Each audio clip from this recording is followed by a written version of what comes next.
Ian, we saw that Judy's reporting the owners are expected to vote on the Raiders' relocation to Las Vegas. We've been talking about this for months, seemingly momentum building and building toward the Raiders leaving Oakland for Vegas. What more can you add on that topic?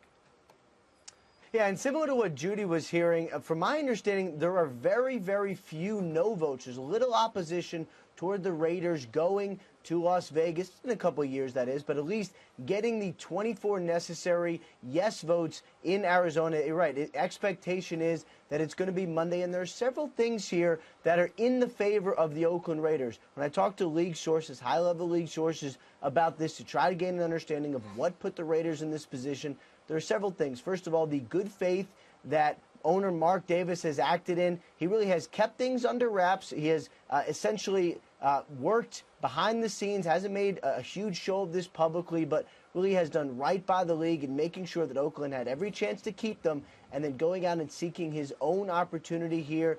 And as far as I can tell, from the owners you might expect to have opposition just for the fact that it is Las Vegas, those don't really exist. So we know about what the relocation is expected to be, probably about $350 million.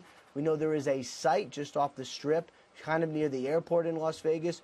All that we're waiting for now is to find out how many owners end up voting yes for the Raiders leaving Oakland and ending up in Las Vegas. So all momentum showing that the Raiders could be moving to Las Vegas, what would be in a couple years. Ian, what might the Raiders' game plan be to avoid any awkwardness the next couple of seasons if they remain in the Coliseum, which everything we understand they would?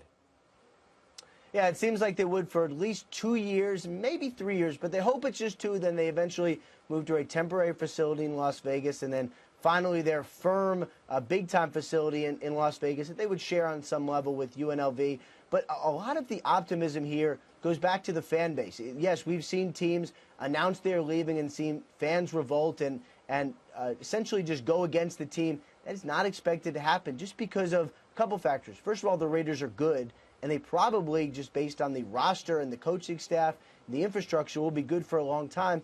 The other main factor here, Raiders fans are crazy and loyal, and all of that is a good thing. They are not expected to abandon their team just because they are moving cities. In fact, from what I understand, a lot of those Raiders fans would probably follow the team from Oakland to Las Vegas on game weekends.